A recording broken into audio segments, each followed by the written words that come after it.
ஆளுநர் என்னென்ன தவறு பண்ணி இருக்கிறார்? நாட்டாமையே கோவப்படுற அளவுக்கு அப்படின்னு நீங்க ஒரு வார்த்தை சொல்றீங்களா? அந்த ஆமா, மாதிரி என்ன ஆமா. தவறு ஆ. தவறு மிகப்பெரிய தவறு பண்ணியிருக்கார்?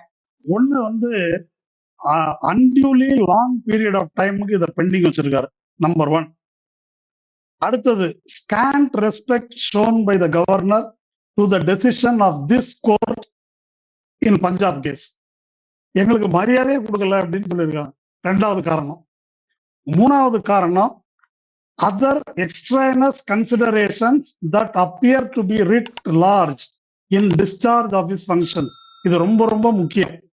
அவருடைய கடமைகளை செய்வதில் இதுல இருக்கிற பிரச்சனைகளை, சம்பந்தப்பட்ட பில்லுல இருக்கிற பிரச்சனை, அதுல உள்ள கருத்து வேறுபாடு என்ன ஏதுன்றதை தாண்டி இதற்கு அப்பாற்பட்ட வேறு விவகாரங்கள் அடிப்படையில் கவர்னர் முடிவெடுப்பதாக எங்களுக்கு தெரிகிறது அப்படின்னு சொல்லியிருக்கிறாங்க. இதை இன்னொரு ஆங்கிள்லயும் சொல்லியிருக்கிறாங்க.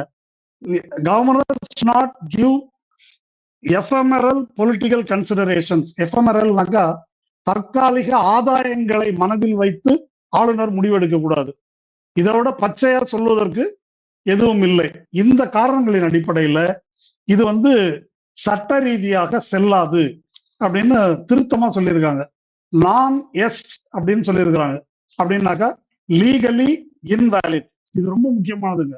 ஒருவேளை இந்த 10 பில்லு மேல குடியரசுத் தலைவர் நான் ஏதோ ஒரு முடிவு எடுத்து எழுதி வச்சிருக்கிறேன், இன்னும் தமிழ்நாடு கவர்மெண்ட்டுக்கு அனுப்பல, கவர்னர் செஞ்சது கரெக்ட் தான் அப்படின்னு ஒருவேளை எழுதி வச்சிருந்தாலும், எப்படி கவர்னர் முடிவு செல்லாதோ அது போல குடியரசுத் தலைவர் ஒருவேளை எடுத்திருந்தால் அப்படி எடுத்திருக்கக்கூடிய முடிவும் செல்லாது.